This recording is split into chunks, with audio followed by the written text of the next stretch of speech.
नमस्कार. माननीय खासदार श्री श्रीनिवास पाटील साहेब, ज्यांच्या वाढदिवसाच्या निमित्ताने आपण इथे जमलेलो आहोत असे श्री शशिकांत शिंदेजी, वहिनी, आपल्या सगळ्यांचेच सहकारी बाळासाहेब पाटीलजी, सुनील माने, सुभाषराव शिंदे, प्रभाकर देशमुख, वैशाली ताई, त्यांचा सारंग दादा, संजनाताई, प्रदीप विघाने, दीपक बापू पवार, तेजस शिंदे, शिवराज महाडिक, साहिल शिंदे, किशोर बापू, अरुण अप्पा माने, मास्कर कदम, राजाभाऊ जगदाळे, सतीश चव्हाण, कविता मेत्रे, दिलीप आहेरकर, राजू काका भोसले, रमेश उंबाळे, अजय बापू कदम, नागेश जाधव, नरसिंहरावजी दिलसेकर, निवेदक विठ्ठलराव माने, व्यासपीठावरील सर्व मान्यवर आणि उपस्थित बंधू आणि भगिनींनो, मी सुरुवातीलाच शशिकांत शिंदेजींना मनापासून वाढदिवसाच्या शुभेच्छा देते.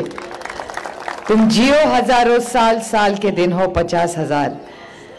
आणि आज इथला उत्साह बघून ते 59 वर्षाचे आज झालेले आहेत. पुढच्या वर्षी 60 वर्षाचे आहेत. मी महाराष्ट्राला शब्द देते की त्यांच्या पुढच्या वाढदिवसाला त्यांचा सत्कार करण्यासाठी महाविकास आघाडीचा मुख्यमंत्री येईल, हे मी आज तुम्हाला सांगायला आलेलो आहे.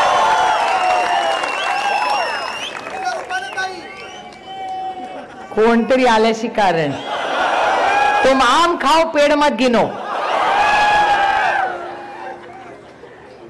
मी इथे विचार करत होते की बाळासाहेबांना मी विचारलं की इथे कोण कोण निवडून आलं. तात्या इथून पहिल्यांदा निवडून आले, त्याच्यानंतर आपण श्रीनिवास पाटील साहेबांना 2 वेळा निवडून दिलं, नंतर उदयनराजेंना 2 वेळा निवडून दिलं, नंतर पुन्हा एकदा श्रीनिवास पाटलांना निवडून दिलं. म्हणजे राष्ट्रवादी काँग्रेस पक्षाचा जेव्हापासून जन्म झाला त्यावेळीपासून ह्या भागाने एकच पक्षाला मतदान केलंय, ते म्हणजे राष्ट्रवादी काँग्रेस पक्ष. याबद्दल मी तुमच्या सगळ्यांचे मनपूर्वक आभार मानते. तात्या असतील, श्रीनिवास पाटील असतील, यांनी अतिशय उत्तम काम आधी फील्डवर केलं. तात्यांचं काम मी लांबून पाहिलंय पार्लमेंटमध्ये, पण तात्यांना खूप जवळून मी पाहिलेलं आहे. राष्ट्रवादी काँग्रेस पक्ष एक पक्ष नाही, एक कुटुंब आहे आणि या कुटुंबात चढ उतार येत असतात. पण हे कुटुंब नेहमी सर्वसामान्य मायबाप जनतेबरोबर असतं आणि ज्या जनतेने आदरणीय पवार साहेबांना 6 दशक जे प्रेम दिला, आशीर्वाद दिला, त्या सातारकरांसमोर मी नतमस्तक होऊन तुमच्या सगळ्यांचे आभार मानते. 60 वर्षाचा हा संघर्ष, प्रेम आणि हा संपूर्ण भाग हा माझ्यासाठी एक खूप महत्त्वाचा आणि एक इमोशनल भाग आहे. कारण का ज्यांना माझे वडील गुरु मानतात, ज्या पदस्पर्शाने पावन झाली ही सगळी भूमी आहे, ज्याचा उल्लेख पाटील साहेबांनीही केला की कैलासवासी यशवंतराव चव्हाण त्यांच्या संस्कारात चौकटीत आम्ही राजकारण आणि समाजकारण केलं. काही लोक आता त्यांचा फोटो वागायला लागले, पण फोटो वापरून कृतीमधून दिसत नाही, ते संस्कार झालेले पाहिजेत. नुसता फोटो लावून कामं होत नाहीत. पण ठीक आहे, चव्हाण साहेब आहेतच तेवढे मोठे, त्यांनी फोटो लावला तरी मला काही प्रॉब्लेम नाही आहे. पण एक तुम्हाला सांगते, आजही महाराष्ट्रामध्ये फोटो कोणी चव्हाण साहेबांचा लावते, पण त्यांचा मानसपुत्र हा एकच आहे आणि त्याचं नाव शरद पवार आहे, हे महाराष्ट्र कधी विसरणार नाही. मी परवा त्यांच्यापैकी एक ग्रस्त मला मंत्रालयात भेटले होते. म्हटलं तुम्ही सगळं घ्या, ती अदृश्य शक्ती आहे नाही तर महाशक्ती आहे, ती तुम्हाला देईल पण सगळं. कारण का आज महाराष्ट्राच्या विरोधात एक मोठं कट कारस्थान चाललंय. मला मगाशी सातारच्या प्रेसवाल्यांनी प्रश्न विचारला की ते बाबा आत्राम असं बोलले, तुमचं काय मत आहे. म्हटलं मी राष्ट्रवादी काँग्रेस पक्षामध्ये जे आधी होते आणि पक्ष सोडून गेलेत, किंवा उद्धव ठाकरेंच्या बरोबर जे होते ते त्यांचा पक्ष सोडून गेलेत, त्यांच्या विरोधात काहीही बोलणार नाही. याचं कारण असं की ते जे कृती करतायत ना, ती त्यांची कृती नाहीच आहे. ही जी अदृश्य शक्ती आहे किंवा ही महाशक्ती आहे दिल्लीची, महाशक्ती MS, आणि अदृश्य शक्ती AS. मी फक्त शॉर्टमध्ये समजून सांगायला, बाकी कोणी कुठलेही चुकीचे अर्थ काढू नये. मी आपलं शॉर्टकटमध्ये तुम्हाला समजायचा प्रयत्न केला. त्यामुळे अदृश्य शक्ती जी आहे ही महाराष्ट्राच्या विरोधात कट कारस्थान करते. कैलासवासी बाळासाहेब ठाकरे, बाळासाहेबांनी पक्ष सुरू केला. हयात असताना उद्धवजींना दिला. ह्या सगळ्या लोकांनी उद्धवजींना नेता मानलं, त्यांच्या नेतृत्वाखाली लोकसभा आणि विधानसभा लढले. आणि आज या अदृश्य शक्तीने काय शिवसेनेचं केलं हे तुम्ही सगळे बघताय. आणि मी कधी गटबीट बोलत नाही. माझ्यासाठी एकच शिवसेना आहे आणि त्याचे अध्यक्ष उद्धव ठाकरेच आहेत, बाकी सब नाही अपने को पाता. तसंच राष्ट्रवादी काँग्रेस पक्ष, राष्ट्रवादी काँग्रेस पक्षाचा एक गट वेगळा झाला. ठीक आहे, आता लढाई सुप्रीम कोर्टात चालली आहे, बहुत मजा आ रहा है. मी कधी सुप्रीम कोर्टात गेलेच नाही. या निमित्ताने जायला मिळालं, नवीन काहीतरी शिकायला मिळालं. आणि गमतीचा भाग असा झाला तिथे गेल्यावर की तो समोरचा वकील आहे त्यांच्या बाजूचा, तो कोण निघाला तर सदानंद सुळेंचा वर्गमित्र.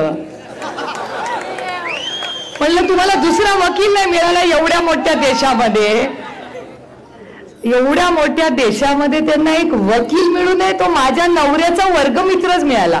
पण आपलं काही सेटिंग बिटिंग नाही. हा, मी त्याला म्हणलं की बाबा रे, तू तुझा क्लायंटचं काम कर, मी माझी लढाई कोर्टमध्ये असताना ताकदीने लढू. संध्याकाळी तू आणि सदानंद काय टाइमपास करायचा तो करा.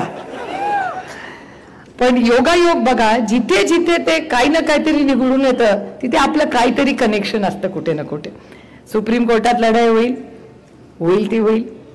आता इलेक्शन कमिशनमध्ये लढाई झाली, त्या दिवशी पवार साहेब स्वतः गेले होते. मला गंमत अशी वाटली की ज्यांना पक्ष हवा आहे त्याचं कोणच नव्हतं, आणि ज्यांनी पक्षाला जन्म दिला तो तिथे मात्र तिथे 5 तास बसून होता. लक्षात ठेवा, मी एक आई आहे, मला माहिती आहे की जन्म जेव्हा आपण देतो ना, सगळ्या महिला इथे बसल्या, 10 पोरं रडली ना तरी आपलं पोराचा सूर त्या आईला माहिती असतो, तिला माहिती असते हे मूल आपलंच आहे. तसंच आदरणीय पवारसाहेब आणि राष्ट्रवादी काँग्रेस पक्षाचं नातं आहे. कोणीही काही काढून दे आणि अदृश्य शक्ती देऊ दे, पण त्याचा माय बाप राष्ट्रवादी काँग्रेसचा एकच आहे आणि त्या माणसाचं नाव शरद पवार आहे, हे मी तुम्हाला सांगू इच्छिते. आणि त्याची ताकद तुम्ही आहात. पवार साहेबांची ताकद आम्ही कोणी नाही आहोत, त्यांची ताकद, त्यांचं टॉनिक हे तुम्ही सगळे आहात. सगळे लोक विचारतात की कसं काय एवढं वय बी, मगाशी पण कोणीतरी ते म्हणले की एवढ्या वयात त्यांचं वय बी काय नसतं. तुम्ही जोपर्यंत त्यांच्या बरोबर आहात ते 100 पण गाठतील, काय गॅरंटी नाही त्याची. तुमचा आशीर्वाद आणि प्रेम आहे, आमचा काहीच रोल नाही त्याच्यात. ते आमच्यात असले की जरा स्लो असतात, तुमच्यात असले की ते जास्त टॉनिक मध्ये असतात. पण हे दुर्दैव आहे की ज्या पद्धतीने महाराष्ट्राचं हे गलिच्छ राजकारण चाललेलं आहे. शिवसेनेचं केलं, राष्ट्रवादीचं केलं, हे तर त्या अदृश्य शक्तीने केलं, पण भारतीय जनता पक्षाला पण सोडलं नाही. देवेंद्र फडणवीसांचे हाल, 10 पैकी 10 मार्क द्यायला पाहिजे होते त्यांना. 105 आमदार निवडून आणले, 10 मार्क मिळाले. त्याच्यानंतर त्यांना CM नाही केलं, डेप्युटी CM केलं, 5 मार्क काढून टाकले, 5 मार्क दिले 10 पैकी. त्याच्यानंतर आणखीन एक उपमुख्यमंत्री, 2.5 मार्क. सर तुम्ही शिक्षक आहात ना, किती पासला लागतात मार्क? 35. 2.5 म्हणजे फेल. त्याच्यामुळे देवेंद्र फडणवीसांवरही ह्याच अदृश्य शक्तीने घात केलाय. आणखीन एक व्यक्ती म्हणजे नितीन गडकरी. गडकरी साहेब अतिशय चांगले मंत्री, आमची सगळ्यांची कामं करतात. जाहीरपणे मी हे म्हणते, मी तर पार्लमेंटमध्ये पण म्हणते की गडकरी साहेब असा एक मंत्री आहे जो पक्ष बघत नाही, तो विकास बघतो. त्याच्यामुळे गडकरी साहेबांबद्दल चांगल्याला चांगलं म्हणलं पाहिजे, त्यामुळे आम्ही त्यांचे आभार मानतो. पण गडकरी साहेबांचेही अधिकार काढण्याचं पाप याच अदृश्य शक्तीने केलंय. आता एक राष्ट्रवादी, एक शिवसेना आणि 2 भारतीय जनता पक्ष, हे सगळ्यांमध्ये एकच कॉमन गोष्ट आहे, ते म्हणजे ते सगळे मराठी आहेत. आणि या सगळ्या मराठी माणसांचं कंबळ न मोडण्याचा पाप एकच अदृश्य हात करतोय. आणि माझी लढाई ह्यांच्या बरोबर नाहीये, माझी लढाई त्या अदृश्य हाताबरोबर आहे. जेव्हा पाटील साहेब म्हणतात ना की जेव्हा जेव्हा हिमालयाला गरज पडली तेव्हा ह्याच सह्याद्री धावून गेला, जर चव्हाण साहेबांचे संस्कार माझ्यावर झाले असतील तर पूर्ण ताकदीने ह्या अदृश्य शक्ती जी महाराष्ट्राच्या विरोधात कट कारस्थान करते त्यांना नाही दिल्लीवरनं हलवलं ना तर नाव माझं सुप्रिया सुळे नाही हे सगळ्यांनी लक्षात किती कष्ट करायला लागले ते करू. मी नेहमी विचार करते परवा मी कोणाला तरी सुप्रीम कोर्टात बाहेर भेटले तेव्हा रागवले. जितेंद्र आव्हाड म्हणतात अगो मला माहितीच नव्हतं तुम्ही एवढं कडक बोलू शकता. म्हणलं मलाही माहिती नव्हतं. मी कधी कडक एवढं बोलतच नव्हते. कधी वेळी आली नव्हती. कामाचा निर्णय झाला होता. दिल्लीत सगळं मी बघायचं महाराष्ट्रात यांनी सगळं बघायचं सगळ्यांनी मिळून. त्याच्यामुळे मी महाराष्ट्रात कधी फार लक्ष घातलंच नाही. आपला मतदारसंघ बरा आणि आपली दिल्ली भली. पण ज्या पद्धतीने या अदृश्य हाताने महाराष्ट्रावर घात केलाय माझ्याकडे काय मार्ग होता दुसरा. इतक्या वर्ष पक्षात काम करते कोणीही सांगावं मला राष्ट्रवादी काँग्रेस पक्षाकडे 1 खासदारकीचं तिकीट दुसरं काही मागितलं होता का. 1 खासदारकीचं तिकीट ओनली 1. बारामती लोकसभा मतदारसंघात 1 ना. कधी एकाची बदली मागायली काय. जो दिल त्याच्याबरोबर मी काम केलं 18 वर्ष. तुम्ही म्हणाल ती पूर्व दिशा. मला काय मला काही लग्न करून नांदायचं नव्हतं. मला काम काढायचं होतं. आणि मी चांगली टीम प्लेअर आहे. मी कुणाबरोबरही काम करू शकते. कारण का आपल्याला लोक मी राजकारणात कशासाठी आले. मी सुप्रीम कोर्टाची पायरी चढायला नाही आले हो. आणि मी ना हक्कासाठी आले. मी सर्वसामान्य मायबाप जनतेची सेवा करण्यासाठी राजकारण आले. हे माझं ध्येय लक्षात आहे. आजही मी स्वतःला ते सांगते. आणि मी त्यांच्यावर पण फार टीका करत बसणार नाहीये. कारण का तुम्हाला असं वाटतं ठीक आहे हे तुमचं झालं आमच्यासाठी काय. आणि म्हणून राष्ट्रवादी काँग्रेस पक्ष पुढे काय करणार आहे हेही मला तुम्हाला सांगायचं. पण सांगताना 2-3 गोष्टी तुम्हाला माहिती असल्या पाहिजे. कारण का इथे मी आधीच्या भाषणांमध्ये शिंदे नावाच्या ग्रहस्थांबद्दल काही गोष्टी ऐकल्या. शिंदे नावावर मला टीका करताना हात जरा आवरावा लागतो. याचं कारण असं माझ्या जन्मदातीचं नाव प्रतिभा शिंदे होतं. आता प्रतिभा पवार झाले. त्याच्यामुळे शिंदेबद्दल बोलताना गैरसमज नसावा. माझा आजोळ शिंदे आहे. पण ते इथले नाही तर ते घाटावरचे इथले नाही. पण ज्या शिंदे आमदार म्हणून जे इथे काम करतात असं कानावर आलं. मग मी विचारलं त्यांना की अहो तेच आहेत का ज्यांची म्हणजे मी बोलू नये एक महिला आहे म्हणून पण ज्यांनी चुकीची भाषा अधिकाऱ्यांना वाढली तेच काय ते महेश शिंदे. तर मला व्यासपीठावर कोणीतरी सांगितलं हो तेच महेश शिंदे. कुठलाही लोकप्रतिनिधी जर सरकारी जे लोक आहेत त्यांच्या विरोधात वाईट भाषेने बोलत असेल तर ही महाराष्ट्राची संस्कृती नाही आणि सातारकरांची नाहीच नाही. सुसंस्कृत सातारा आहे. आणखीन एक गोष्ट तुम्हाला सांगते. आता ते सत्तेत आहेत 10-1 महिने राहतील अजून. पण मला तर एक गोष्ट सांगायची आहे की 10 महिन्यात पण खूप महिने असतात. राष्ट्रवादी काँग्रेस पक्षाच्या एकही कार्यकर्त्यावर चुकीची पोलीसची केस केली आणि ते माझ्या कानावर आलं ना तर गाठ या सुप्रिया सुळेची. खोट्या केसेस आमच्या कार्यकर्त्यांवर खोट्या केसेस करायच्या नाहीत. आणि तुम्ही टेस्ट करून बघा. तुम्ही माझं इंस्टाग्राम अकाउंट बघा. ते भारतीय जनता पक्ष सत्तेत आहेत पण पोलिसांचे फोटो माझ्याबरोबर जास्त असतील.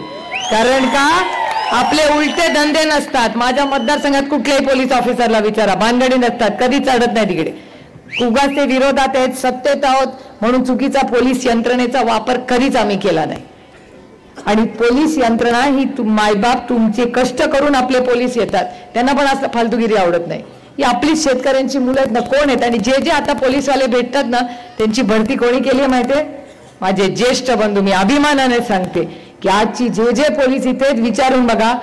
त्या ज्या युवा मुली आहेत बघा त्या बसत्यात तिकडे त्यांची भरती जेव्हा झाली असेल तेव्हा माझे ज्येष्ठ बंधू कैलासवासी R.R. पाटील या राज्याचे उपमुख्यमंत्री होत्या त्या काळातले आहे की नाही. ते बघा दोघी हो म्हणतायत. आबाच्या वेळेच्या आत ना दोघी. ही कामं राष्ट्रवादी काँग्रेस पक्षाने केले. आणि कधी पोलीसचा गैरवापर केला नाही. उलटे धंदे आपण केले नाही आणि कधी करणारे नाही. आपलं राजकारणच नाही. आपलं राजकारण काय. त्याच्यामुळे मला या शिंदे म्हणजे आमच्या आईचे शिंदे नाहीत बाबा. आमची आई भाषण ऐकत असेल ती नाराज होईल. हे वेगळे शिंदे आहेत स्थानिक कोणीतरी. तर त्यांनी जी गोष्ट केलेली आहे हे आपल्याला मान्य नाही आहेत. आता तुम्हाला निर्णय घ्यायचा आहे की आपण राष्ट्रवादी काँग्रेस पक्षाला मतदान देतो तर का देतो. 2024 मध्ये का आम्हाला मतदान तुम्ही द्यावं. मी सगळ्यांना नेहमी सांगते, फक्त त्यांना टीका करण्यासाठी आपण इथे आलेलो नाही. आता आईसची एक गोष्ट, आता इथे पोचलंय का नाही आईस, मला आईस माहितीये का तुम्हाला काय आहे? आईस नाही माहिती. आईसचा अर्थ माहितीये का कुणाला? आईस म्हणजे बर्फ. बर्फाचं स्पेलिंग माहितीये का? आईसचं स्पेलिंग माहितीये का कुणाला? ICE. I for income tax, C for CBI आणि E फॉर. आता मला खरं सांगा, खरं बोलायचं,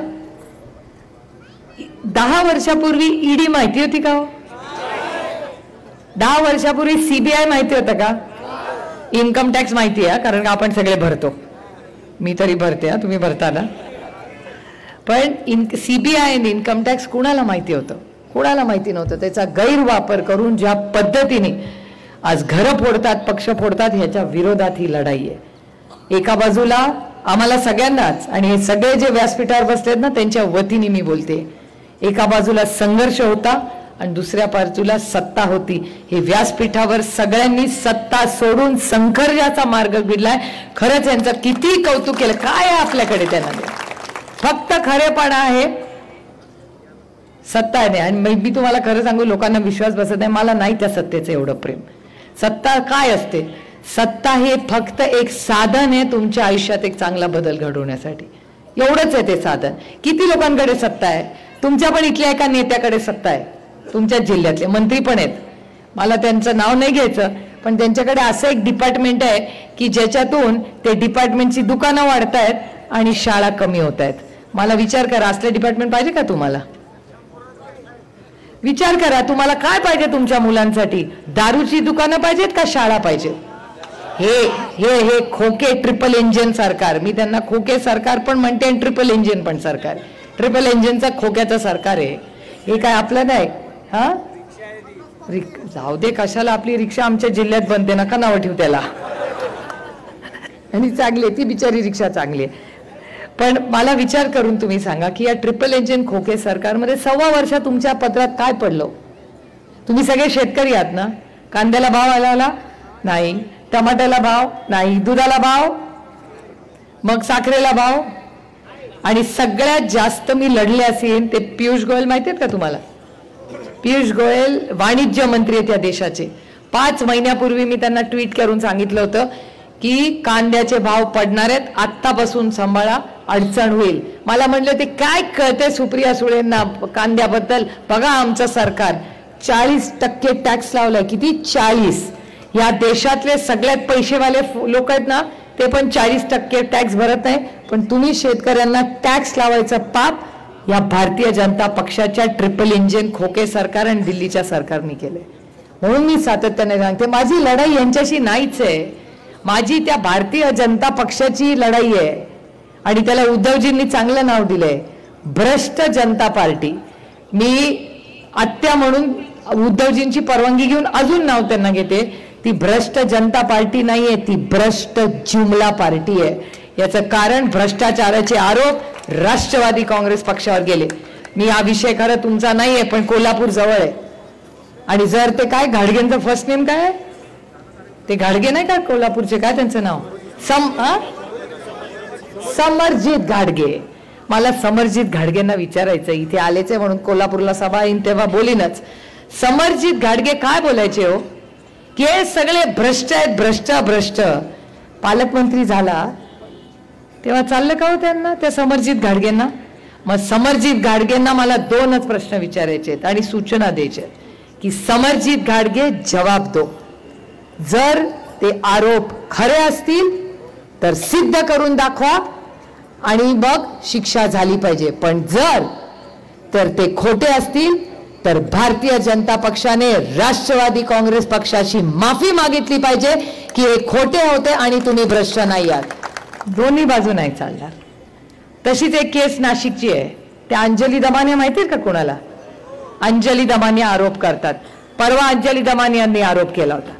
अंजली दमाने असं म्हणले आहेत की ह्याच भ्रष्ट जुमला पार्टीने एक GR काढलाय आणि ते देवेंद्रजींचं नाव घेऊन बोललेलं आहे की एक GR काढले आहेत आणि त्या GR मध्ये ते नाशिकचे ग्रहस्थ आहेत त्यांचं नाव त्यांनी घेतलं आणि सांगितलं की त्यांनी भ्रष्टाचार केलाय पण त्याची इन्क्वायरी नाहीये, तुम्ही ते GR करत नाही आहात, त्याची अंमलबजावणी होत नाही. मला देवेंद्र फडणवीसांना विचारायचंय की तो अंजली दमानिया जो GR म्हणतायत तो आहे का नाहीये, असला तर त्याची अंमलबजावणी का होत नाहीये आणि नसला तर पुन्हा एकदा राष्ट्रवादी काँग्रेस पक्षाची भारतीय जनता पक्षाने माफी मागितली पाहिजे की या नाशिकच्या ग्रहस्थांमुळे आम्ही राजकीय आरोप केले, ते आरोप नव्हते. आणि मला भ्रष्टाचाराबद्दल बोलायला काहीच वाटत नाही, कारण का सुप्रिया सुळे की सबसे बड़ी ताकत मेरी ईमानदारी आहे. त्याच्यामुळे भारतीय जुमला पार्टी काही बोलू दे, मला नाही त्यांची भीती वाटत. अरे भीत्या पार्टी ब्रह्मा, आपल्याला आपण काय केलंच नाही तर आपल्याला कशाला त्यांची भीती. दिल्लीत तर असे बसतात सगळे त्यांचे, ज्यांना इथले सगळे घाबरतात. ते भाषण करतात की जेव्हा जेव्हा काय हिमालयाला गरज पडली तेव्हा इथला सह्याद्री गेला, इथला सह्याद्री फक्त दिल्लीला जातो, तो मुजराच करायला जातो. असला पाहिजेत का तुम्हाला लोक? मी एक स्वाभिमानी मराठी मुलगी आहे, उगाच छत्रपतींचं नाव घेत नाही ना शाहू फुले आंबेडकरचं नाव घेत नाही. मी कृती करून दाखवते, मोडेन त्यांच्या विरोधात पण वाकणार नाही कधी दिल्लीच्या समोर. हे रेकॉर्ड करून ठेवा. रेकॉर्ड मी का म्हणते रेकॉर्ड, नंतर परत असं तसं नको, शब्दाला माणूस पक्का असला पाहिजे. आज रोज उठताय आणि आरोप करतायत सगळे, करा जरूर आरोप करा. एक ग्रहस्थांची तर गंमत झाली, ते गेले होते सगळ्यांना गावभर विचारायला की अरे पुढचा प्रधानमंत्री कोण होणार, तर त्यांनाच सांगितलं राहुल गांधी होणार आहे. मी नाही, मी टीव्हीवर बघितलेलं सांगते. मी माझं सगळं भाषण असताना ते टीव्हीवर असते, यांच्यासारखं मी खोटे नाटे भाषण करत नाही. मी आपलं जे खरं असतं ते बोलते, कारण का मी रामकृष्ण हरिवाली आहे. अभि उसका माझा विठ्ठलाला मला रोज उत्तर द्यावं लागतोय, यांच्यासारखं नाहीये. त्याच्यामुळे माझा विठ्ठल रागवेल मला, त्याच्यामुळे मी आपलं रोज खरंच बोलते. आता तुम्ही मला सांगा की राष्ट्रवादी काँग्रेस पक्षाला पुढे मतदान का द्यायचं, कारण का राष्ट्रवादी काँग्रेस पक्षाचा एक कार्यक्रम करायचा. मगाशी ते SSS बोलले पाटील साहेब, ऐकलं असेल तुम्ही. मी अजून 3S त्याला लावते. 3S म्हणजे सेवा, सन्मान आणि स्वाभिमान. राष्ट्रवादी काँग्रेस पक्ष म्हणजे सेवा, सन्मान आणि स्वाभिमान. सेवा कोणाची करायची? मायबाप जनतेची सेवा करायची, हे राष्ट्रवादी काँग्रेस पक्षाचं काम आहे. सन्मान कुणाचा करायचा, तर महिलांचा सन्मान करायचा आणि शेतकऱ्यांचा सन्मान करायचा. आणि स्वाभिमान कुणाला जगायचा, तर या महाराष्ट्राच्या जनतेचा स्वाभिमान. सेवा, सन्मान आणि स्वाभिमान हे काम घेऊन आपल्याला कामाला लागायचंय. आणि 5 कलमी कार्यक्रम आहे. 5 राष्ट्रवादी काँग्रेस पक्षाची सत्ता आली तर सगळे प्लीज रेकॉर्ड करून ठेवा, कारण का हे करणारे आम्ही 1 वर्षानंतर जेव्हा 60च्या वाढदिवसाला येऊ ना, मुख्यमंत्री येतील महाराष्ट्राचे, तेव्हा हे भाषणातले बरेच बोलतील गोष्टी. पहिली गोष्ट आम्ही करणार की ह्या राज्यातल्या प्रत्येक शेतकऱ्याला हमीभाव तुम्ही म्हणाल तो आणि परवडणाराच मिळणार. तुम्हाला एकही कांदा बाहेर फेकू देणार नाही. पवार साहेब इतके वर्ष मंत्री होते, कांदा फेकला का कधी? नेवर. दुधाला भाव होता की नाही? त्या सगळे ते आपले दिवस आपल्याला परत आणायचे. शिक्षण हे खोके सरकारनी जितक्या शाळा बंद करतील, महाविकास आघाडीचा मुख्यमंत्री सगळ्या शाळा उघडील. दारूची दुकाने वाढवलेली कमी करू आणि सगळ्या शाळा उभी करू. प्रत्येक मूल, भारतरत्न डॉक्टर बाबासाहेब आंबेडकरांचं नाव उगाच घेत नाही मी, त्यांनी अधिकार दिला आहे, प्रत्येक मूल हे शिकलंच पाहिजे आणि त्याची जबाबदारी आम्ही सगळे घेऊ आणि आम्ही प्रत्येक शाळा चालू करू जी महाविकास आघाडीने बंद केलेली आहे. दुसरं आरोग्य. कोविडचे दिवस आठवतात की नाही सगळ्यांना? राजेश टोपे आणि अनिल देशमुखांनी केलेलं काम उभा महाराष्ट्र नाही, देश विसरलेला नाही. त्याच्यामुळे राजेश टोपे तेव्हा जेव्हा कोविड होता तेव्हा लोक गेले नाही, पण जेव्हा आता नांदेडची घटना गेली की नाही, मी गेले होते नांदेडला, 60 लोक गेले. 60. महाराष्ट्राच्या मुख्यमंत्र्यांना सातारकर वाईट वाटून घेऊ नका, तुमचा मुलगा आहे म्हणून, पण मी टीका करत नाही, पण खरं बोललं पाहिजे. 12 मुलं गेली. या महिला बसल्या आहेत. आपल्याला सगळ्यात जास्त दुःख आणि सुख कोण देऊ शकतं? तर आपली पोरं देऊ शकतात. 12 मुलं एका रात्रीत गेली होती आणि या राज्याच्या मुख्यमंत्री आणि उपमुख्यमंत्री